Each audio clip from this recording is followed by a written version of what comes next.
Hi, this is Devin Price again with another video version of one of my Substack essays to make it a little bit more accessible to a wider array of people. ADHDers, blind people, people who prefer taking their long reads while driving their car or doing chores around their home. Chores being very apt for this video because we're going to be talking about weaponized incompetence, what it is, where it comes from, how to navigate accusations of weaponizing incompetence as a disabled person who might be accused of being lazy or having abilities that you don't actually have, but people assume you should be capable of something because of how you look or just because it's typical for an adult person to be expected to be able to do certain things, whether that's washing the dishes, keeping track of the bills, being able to see and notice clutter and know that it's a problem, any number of other household responsibilities that so many of us have to carry completely on our own under capitalism, even though no human being was really built to do that without assistance.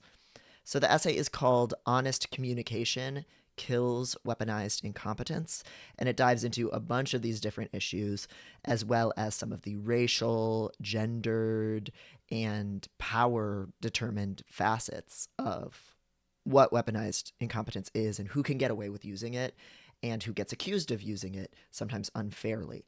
So there's a lot to dive into today. It's a longer essay, but there's a lot of really fun, interesting nuggets in there. So we'll just dive right on into it, and I'll read it to you, give you some audio descriptions of the images that are in the essay, and yeah, and then see ya off. So really quickly, I'm going to just screen share. I'm going to see the guts of my streaming setup.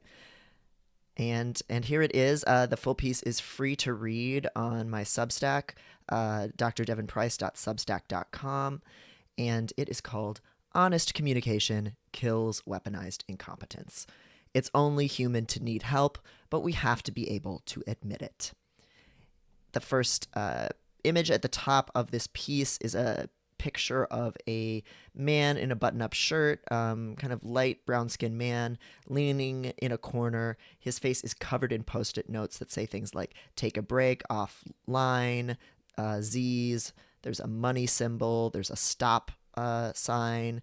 Behind him, there's even more post-its spread all over the wall, some mentioning work, some saying work out, wait a minute, eat, chill, take a break, all of these different obligations covering him and covering the wall around him, suggesting overwhelm and too many responsibilities to keep track of. And that photo is by Luis Villasmil on Unsplash. Welcome back to Autistic Advice, a semi-regular advice column where I respond to reader questions about neurodiversity, accessibility, disability justice, and self-advocacy from my perspective as an autistic psychologist. You can submit questions or suggest future entries in the series via my Tumblr Ask box. That's at drdemonprince.tumblr.com/ask. Or, this is new, you can email questions to askdevinprice@gmail. And I added that option because you need a Tumblr account these days, even to send an anonymous message. So I wanted to make something else available. I'm also really afraid that Tumblr is going to get taken down. They just laid off a bunch of staff, so I wanted to have an alternate way to reach me. Though I still prefer the Tumblr Ask box, you can definitely email me if that's better for you. Today's question is actually multiple questions, all wondering about how to reconcile the challenging realities of disability with the potential for damaging, sexist, weaponized incompetence in housing situations. The first anonymous question that I've screenshotted here says, "How do you feel about weaponized incompetence? I see a lot of people talking about it, and I know it can definitely be a thing that people do purposefully. But so many things that fall under the umbrella seem like things that some neurodivergent people tend to struggle with." The second question that I've screenshotted here says, "Do you think discussions of weaponized incompetence are ever missing a lens of neurodivergence slash autism slash disability, or that they are too mired in rugged individualism that says a couple should be able to complete all household tasks plus 40 hours of work apiece alone? I am an autistic trans mask, and I'm afraid of acknowledging my limits to the point that I accidentally am weaponizing my incompetence and not carrying my weight in my relationship. I think this fear might be rooted in internalized ableism and transphobia. So thank you for those two great questions. We have one more question related to these topics that we'll dive into in the second half of the piece, but the first half of this piece is just going to answer and explore them. For the uninitiated, let's first address these questions by acknowledging what weaponized incompetence is. Broadly speaking, to weaponize incompetence is to pretend to be far worse at a task than you are genuinely capable of being, in order to ensure you are never asked to complete the task again. If you've ever spitefully filled the dishwasher in the most haphazard, messy way possible in order to get a nitpicking roommate to expect less of you, or simply to express your frustration at their perfectionism, you've had a taste of what engaging in weaponized incompetence feels like, and its possible use cases. The concept of weaponized incompetence was originally introduced by business writer Jared Sandberg in a 2007 article for the Wall Street Journal, in which he described an HR executive shrugging off the responsibility of planning the company picnic by asking so many infuriating questions about what a picnic even was and how a person would go about planning one, that eventually someone else took on the load of planning the event. The inability to grasp selective things can be very helpful in keeping your desk clear of unwanted clutter, the HR executive explained of his strategy. Interestingly, in his original piece, Sandberg describes feigning incompetence as a useful tactic for reducing one's workload in a professional setting. And in the workplace, asking questions, dragging your feet, and half-assing things are real skills that are useful for covertly setting boundaries and not taking on what is not your responsibility. Eventually, though, the term weaponized incompetence would take on an exclusively negative connotation and start getting applied mostly to domestic chores. Personally, as a proponent of laziness and an outspoken hater of labor exploitation, I'm all in favor of people slowing down their workflows, letting errors that are not their problems slide, and asking a tedious number of questions as a way of reducing the heat their managers place on them. Generally speaking, I would recommend that workers learn the fine art of only doing what they are literally told to do and nothing else. This technique is also known as malicious compliance. There's a whole subreddit devoted to it if you're interested. And not picking up the higher order responsibilities of monitoring work process or anticipating problems when they are not compensated for it. Making the world frictionless for others offloads an immense amount of stress and unacknowledged responsibility onto you. And I've linked here to a really excellent Substack piece on another person's page. Their name is Siadvada, and the piece is called Frictionless for Whom? Seamless isn't always neutral. It's often subsidized by someone else's time, attention, and emotional capacity. So check that out if you're interested in that. Unfortunately, today, weaponized incompetence doesn't mean having shrewd professional boundaries and knowing when to let a manager's request for a volunteer to hang in the air. Now, it means exploiting the people you're close to in your private life by deliberately sabotaging shared household responsibilities. Take, for example, this comic illustrated by Robert the Otter, in which a careless husband disappoints his spouse by purchasing the wrong groceries and leaving the laundry in a sloppy pile. So this is from a cartoon that Robert the Otter made about weaponized incompetence, and they've written, "What is weaponized incompetence?" Weaponized incompetence is a behavior pattern where a partner pretends to be bad at a task so they don't have to do it. In the first panel, there is a man in a hoodie on the phone shopping for lotion. He's talking to his spouse, and he says, "I can't find that lotion. I'll just wait for you, okay?" So he's letting her figure out how to find the right lotion brand. And then in the second panel, there is a pile of messy clothes on the bed. A man is walking away with his hand kind of tilted casually and nonchalantly while his spouse, his wife, is holding a bag of laundry and looking down at the pile, shocked and frustrated. And he said, "Look, I folded it like I promised, bye bye," and he's leaving the pile there.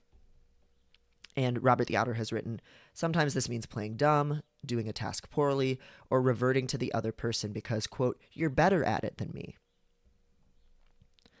Since disabled people are quite regularly haunted by accusations of faking our conditions or failing to try sufficiently hard at meeting expectations, it is no wonder that accusations of weaponized incompetence particularly sting us.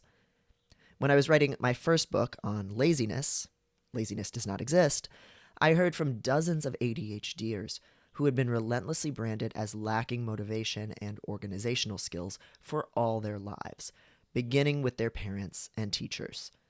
Virtually everyone in their lives mistook their need for social support as they were completing tasks for proof they didn't really care about getting anything done.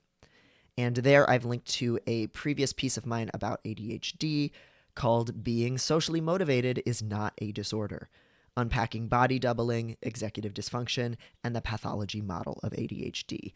This is a piece that is all about how ADHDers in general are socially motivated. It is easier for them to do chores when there's another person in the room, but this gets taken for laziness, even though relying on other people and doing tasks together is historically how humans did almost everything. We made meals together, we hunted together, we gathered food together, we raised children together. Everything we used to do was together. And so it's not strange for there to be a huge subset of humans who are way, way disadvantaged when they have to do everything alone.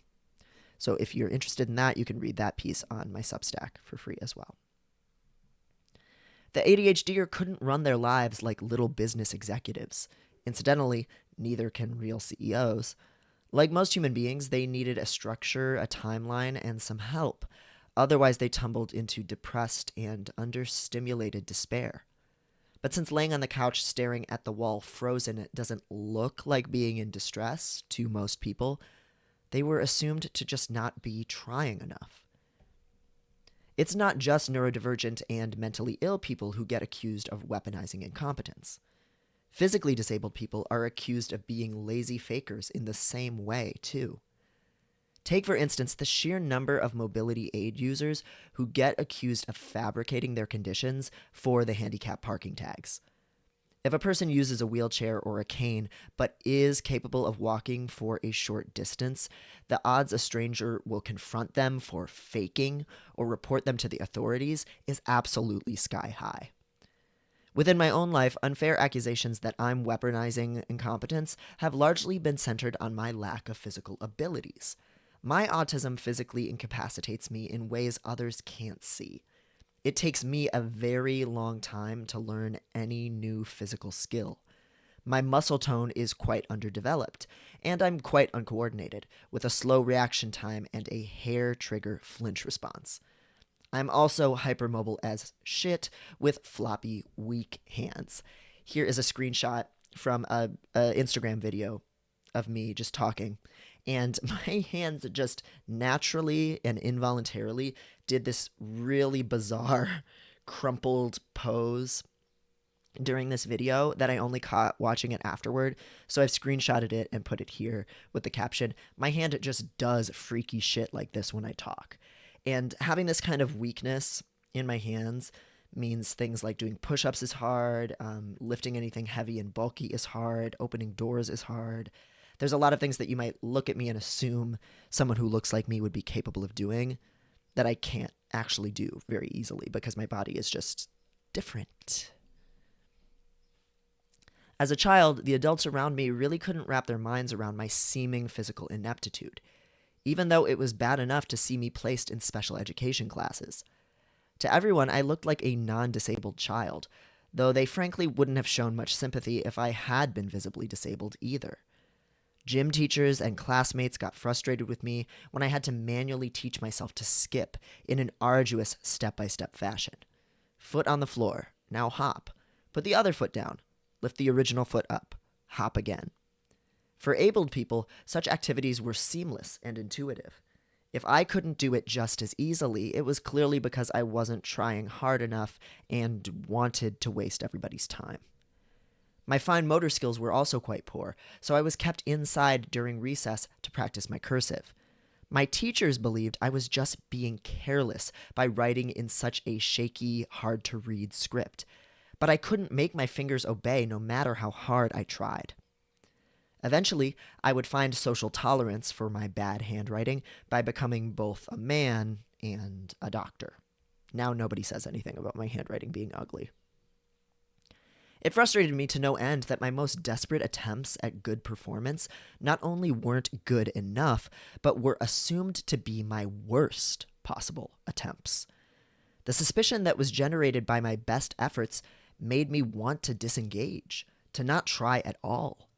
I was afraid to participate in any kind of physical activity or hobby requiring dexterity for a great many years afterward, fearing that my shitty, disabled performance would be viewed as weaponized incompetence. Even some otherwise trusted relatives and friends made snide comments about how messily my desk was organized or clumsily I performed life tasks like cleaning or cooking. I forgive them. They simply had no idea I was disabled at the time. But that shit stung. I share all of this to acknowledge the two question writers' grievances with the idea of weaponized incompetence are quite reasonable.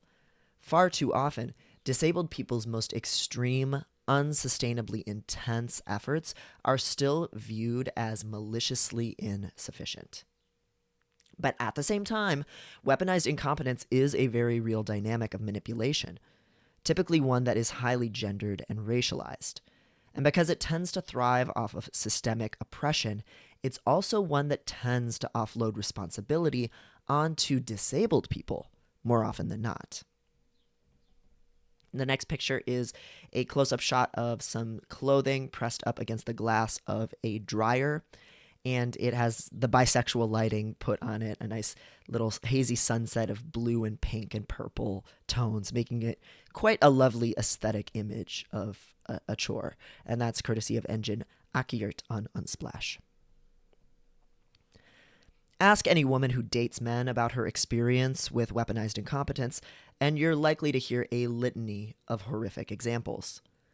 A co-parent pretends to take an hour-long bathroom break after every single dinner so that he won't be expected to wash the dishes.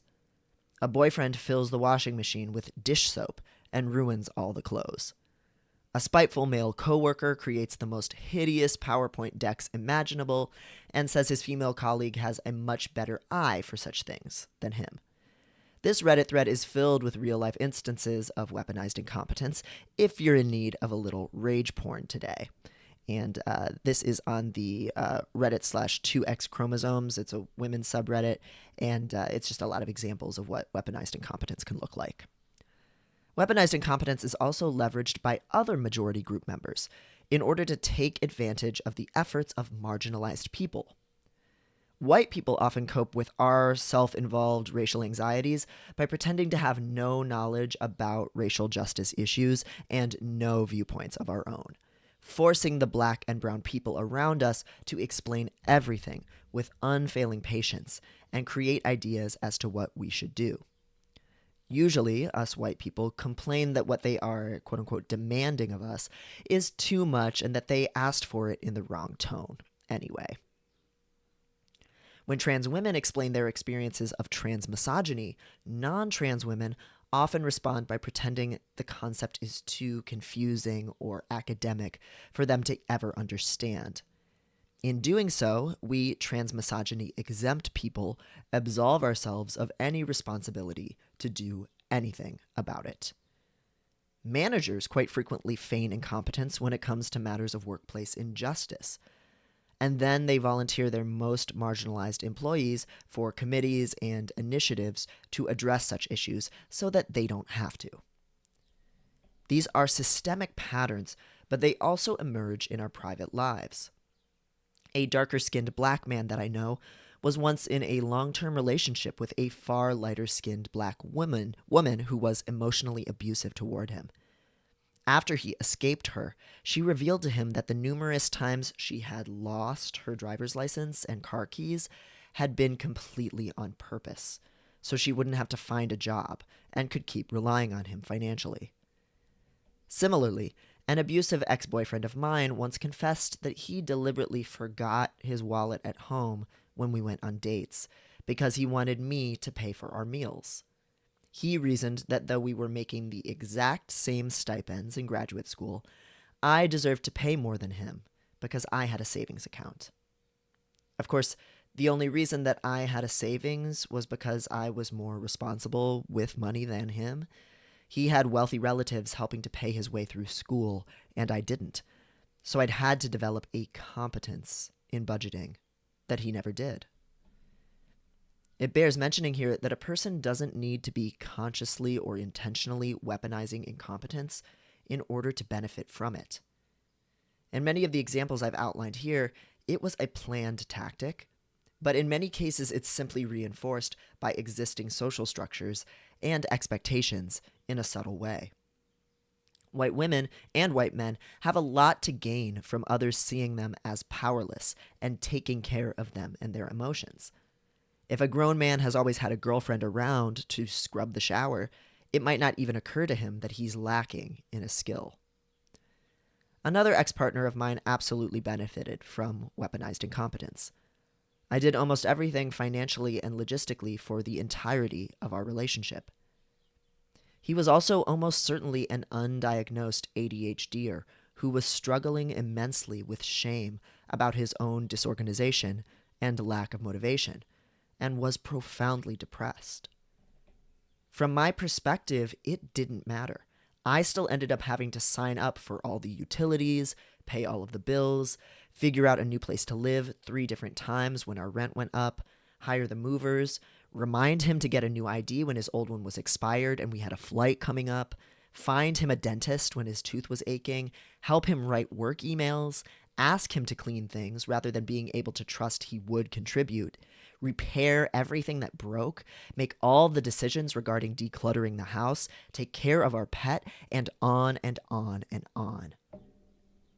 My ADHD partner deserved more help than he ever got, as a very likely disabled person living under capitalism. Before me, he'd been sleeping in an unheated room with no hot water and moldy dishes spilling out of his sink. He got sick constantly and had to sell his blood plasma in order to buy fast food to sustain himself on. After we got together and I started taking on some of the emotional and mental load that he couldn't muster, his life stabilized and improved. But I also shouldered his life burdens in a way that made me miserable as a fellow disabled person. It drove me nuts and made me dysphoric to admit it, but a large part of how we wound up within that dynamic was systemic sexism, because he was a cishet man and I wasn't. When we got together, I was a woman, and some of the routines established early on in our relationship were rooted in traditional gender roles, and they never got reset. All that said, and my considerable real-life biases having been put on the table, I do think it's the case that many disabled people are unfairly accused of weaponizing incompetence when all that they've done is express a limitation as clearly as they possibly could, which ought to be a good thing. There is nothing wrong or manipulative with asking for help or for articulating what you are and are not capable of as honestly as you can. This honest communication piece, by the way, was absent in the relationship I just described. My ex-partner wouldn't even acknowledge that he wasn't contributing and could not contribute to our life together in any practical way. When I tried to name that dynamic and express my frustration, he would shut down, walk away, say things were going to change without any plan for how that might happen, or tell me that he was facing so much stress in his life at the moment that he wasn't available to have a discussion. Of course, his life never stopped being so crisis-level stressful that he couldn't talk, even after multiple years. The reality is that the lines between all of these things can be blurred, as a person's intent and their impact can be wildly different, and there is rarely enough support to actually go around. People who are doing their best can still leverage sexism and leave a partner feeling taken advantage of. And a partner who feels taken advantage of can have real reasons for feeling that way and can also still be ableist or cruel to their disabled loved one. In my frustration with my ADHD partner, I was sometimes downright mean. Eventually, I just stopped asking him to do anything around the house, and I would just angrily do chores at him. I made numerous important household decisions without ever consulting him. My anger absolutely contributed to his emotional shutdowns and shame spirals. I was not able to ask for the support that I needed or to get him to talk about why he was feeling so stuck. And so I stopped seeing the relationship as a partnership and began treating him as a weight. All of these difficult issues only metastasize when covered by layers of avoidance and shame. Here's a stock photo of a black lesbian couple laying on the grass. One partner is laid back with her arms bent at the elbows and her hands behind her head, and the other partner is curled up against her. They're both laughing and staring at each other with their eyes closed, or so they're facing each other with their eyes closed, and the one partner's rolled on her side, and she's holding the laying partner's face in her hands. It's a very loving, present moment between a couple, and the photo is by Shinji Rice on Unsplash. If you're disabled and worried about unfairly weaponizing incompetence, know this. The difference between weaponized incompetence and responsible behavior is honest communication. A guy pulling a weaponized incompetence maneuver on his girlfriend is not being honest about what he is capable of. And he's intentionally not communicating about chores or life responsibilities whatsoever, hoping his partner will see him fake fumbling and pick up the slack. But if you can honestly and directly tell your housemate or spouse what you are and are not capable of, they have the power to decide if they can handle it.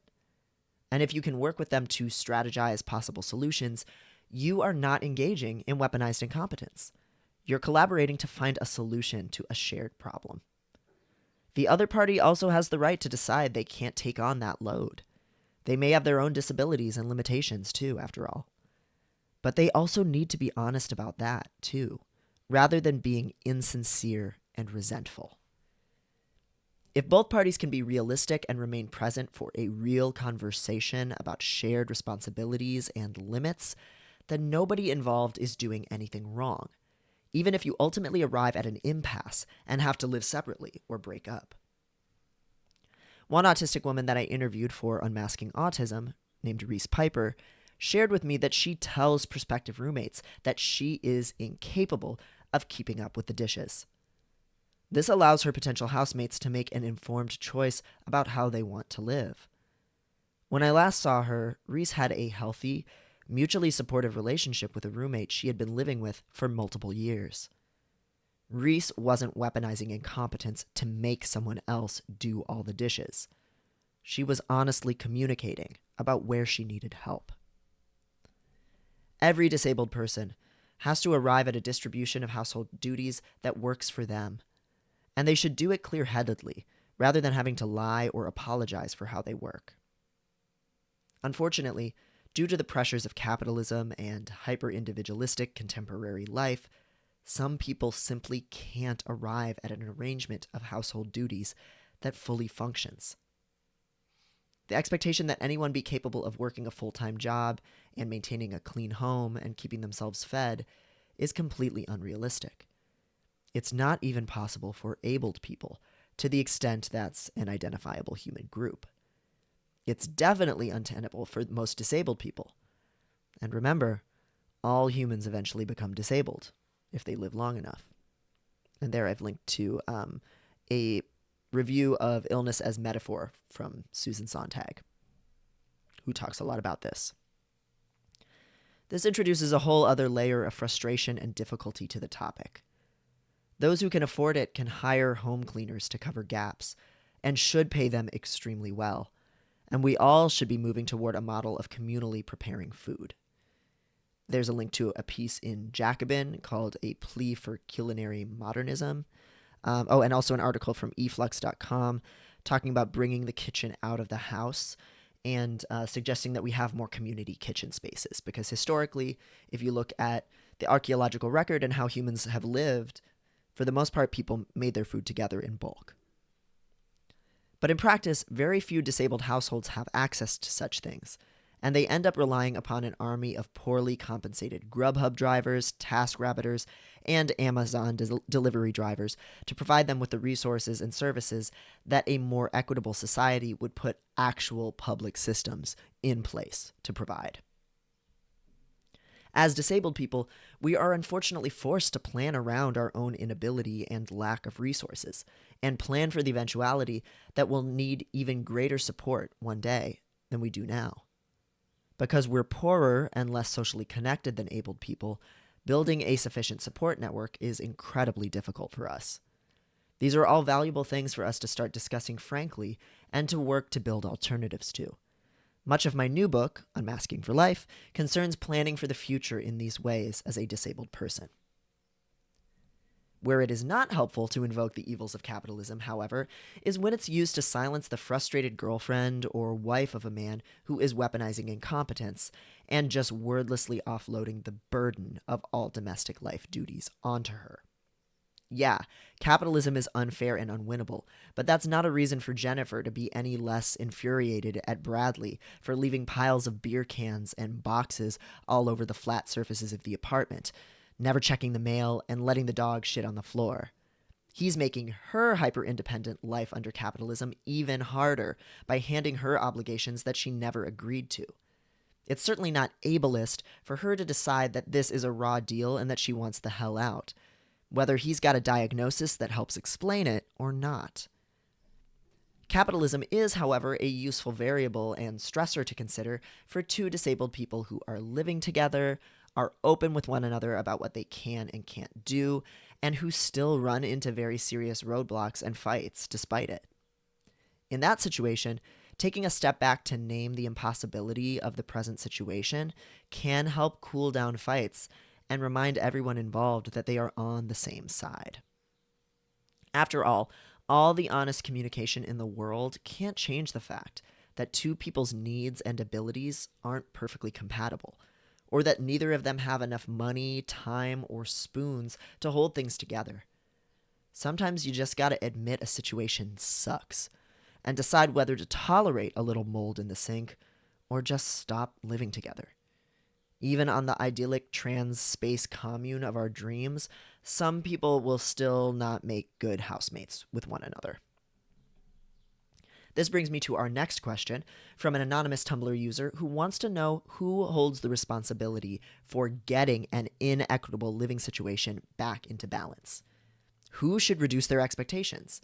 And who should volunteer to find a hack or accommodation that helps them to do more? And how to weigh concerns about ableism, racism, and sexism against one another so that no one gets taken advantage of. So this is a bit of a longer question that I'm going to read out from an anonymous person on Tumblr. What do you think is the answer to dealing with the stereotypical roommate won't do dishes because of trauma/sensory issues? Like, sure, that's possible, it's difficult, and people should be aware of their needs, but when it begins affecting other people, I feel like someone has to consider other solutions, i.e., using paper plates instead of ones they have to wash. It's also complicated when racial and gender dynamics come into play. And then when I think on myself as an autistic white trans guy, how can I both recognize where I need support, but balance it out with not creating bad dynamics? I'm just not sure how we have these conversations while still validating folks' experiences and dismissing their problems. We all deserve help, but we also can so easily overly rely on others and burn them out, especially if we have privilege over them. Disability, especially invisible disabilities, often become a shield for white folks and men. It feels like to get away with shitty behaviors. There are a lot of valuable nuances to unpack in this question.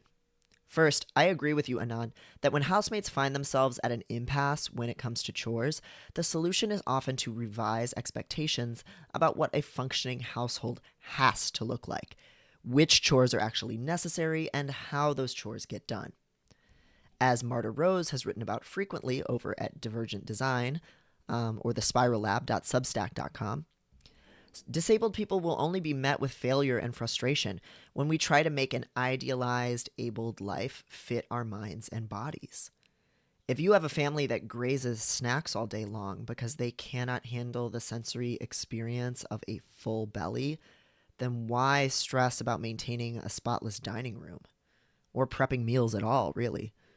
Why cover the backyard in difficult and wasteful to maintain grass imported by Europeans if you have a special interest in native grasses and would love the sensation of a rock bed beneath your feet? By throwing out the rules about what a responsible adult life must be, you can bring your environment into greater alignment with what you actually need. For example, I have 2 disabled friends who sleep together in the same bed in their small apartment. They can't afford to live in a bigger space, and they do not plan on dating or living with romantic partners. So sharing a bed and bedroom simply works for them. This doesn't fit other people's scripts for what a platonic relationship ought to look like, but who cares?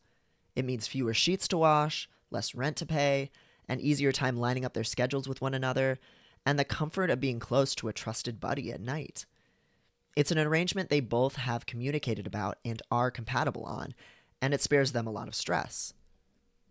The example of using paper plates here is instructive. A lot of housemates with busy schedules and competing disabilities drive one another crazy fighting over the dishes because they've been taught that that's a household duty that simply must get done. But instead, could you live with an overflowing sink and an automated air freshener to cover up the stink? Could you swap to disposable plates? Can you ask a friend to come by and do a big dish cleaning session once every week in exchange for a home-cooked meal and some weed? Could you rely on takeout and convenience meals more often, or follow one-pot recipes? Humans have depended on food carts and communal cafeterias since before ancient Rome, after all. And there's the link to the Jacobin piece on a plea for culinary modernism. It's one of my all-time favorites. If you've read a lot of my stuff, you've seen me link to it before. But it really is worth a read because it pokes a hole in a lot of people's beliefs about what meal prep and society looked like historically. There were food carts since like the beginning of human society. We have been buying like quick and dirty convenience foods for as long as that's been possible to do. And it's been possible for way longer than you might think. Why do we begrudge our disabled bodies for needing a little outside help? It is okay if none of these particular setups would work for you, but the point is to not take any standard arrangement or value system as a given. I know multiple eco-conscious people who keep reusable rags in their bathrooms instead of toilet paper. It's not for me, but it's admirable that it works for them. There are no rules. Of course, if we are going to rethink our relationship to household labor, we have to be able to talk openly about what we need and what rankles us, and to hear what our housemates have to say. And this is often where the negotiation breaks down. Tumblr user Marjorie Terrell shares about a time when they were unable to admit to themselves or anyone else that they couldn't keep up with their dishes. And their roommate couldn't be honest about how much that bothered him. I used to be the roommate who didn't understand how disabled they were and had a sink full of dishes, they say. It got to the point where a former roommate moved out because he refused to engage in an actual conversation about it and insisted it was fine until one day he couldn't pretend anymore. At the time, Marjorie thought that their arrangement was acceptable since they were dealing with incapacitating back pain and their roommate had never said that keeping the sink clear bothered him. In hindsight, I should have been more proactive about finding alternative solutions, but was ashamed at the idea of paper plates and ashamed at the idea of asking for help from someone else, they say. This case really demonstrates how shame can block an effective negotiation on both ends of the dynamic. Disabled people often feel ashamed of all that they cannot do, and their loved ones and caregivers, a majority of whom are also disabled in some way, are often ashamed that they can't handle the responsibility of covering it all. It can be useful for all parties to look over an activities of daily living checklist, as well as a chore checklist, and really hash out what isn't possible, where help is needed, and which responsibilities they can let slide. Here I've enclosed a activities of daily living checklist from Vista Springs Assisted Living. Use this list to assess the level of assistance of your loved one or the person in your care. So there's a list of activities, including personal hygiene, bathing, oral care, grooming, dressing, eating, transferring from a bed to a chair, toileting, toilet transfer, personal hygiene, and continence. And then there's a list of options that you can check off for each one. So can the person do this independently? Can they do it with partial assistance, or are they dependent on another person to do it completely? And there's a point value system. If they can do it independently, they get 2 points. Partial assistance gets 1 point, and dependence is a 0. And that's used to calculate how much assistance they need in general with activities of daily living. But you could use this checklist in a similar way with housemates or partners to outline what kinds of responsibilities they are helping cover in your life that maybe you're not even thinking about it as a chore or talking about it freely because there's a lot of shame wrapped up in that. This would be one way to break it down. And you could add lots of other life activities to this list if you wanted. Housemates can also work together to rank chores in terms of their enjoyability or importance. That way, the division of duties reflects each person's priorities, and when a crisis inevitably happens, the pets can remain fed and the pills put into the pill sorter, even while the toilet turns into a science experiment. And here is a screenshot from a household chores tier list that you can participate in and use yourself to rank chores yourself. It was created by Jaden Nichols, and there's a link for it on tiermaker.com/create/household-chores/4190. And so there's a long list of house chores here to choose from, and you can add more if you like. Gardening, sweeping, collecting the mail, wiping off surfaces, taking off the trash, doing the dishes, and so on. And you can drag and drop each one of these chores into a couple of different tiers. Love it/therapeutic, don't mind it, neutral, I'd rather not, and hate it/I refuse to do it. So you and your roommate could each fill these out, saying, okay, doing laundry I feel neutrally about. Sweeping, I don't mind it. I'll drag that to the don't mind it section. Wiping off surfaces I feel neutral about. Recycling, I like it. It's therapeutic. And you could use this to kind of break down who's going to take the load for which chores. And you could also make your own tier list. This one's based on enjoyment. You could make one that's based on essentialness, right? So which of these chores are so important they need to be done every day as much as possible, and which ones are we going to say, it's okay if the mail piles up for a week or two, as long as it does get checked every 2 weeks, it's not an everyday thing? Or are there some chores I just don't care about at all? Beyond all this, the fact remains that all the communication skills in the world are powerless against a closed ear. Some people have deep-seated domestic anxieties that are all about managing how they are seen, and they find it intolerable for their hedges to get overgrown or the windows to be streaked with bird shit. Sometimes partners become so bitter after years of perceived unfairness that they don't even want to take on the work of processing about it anymore.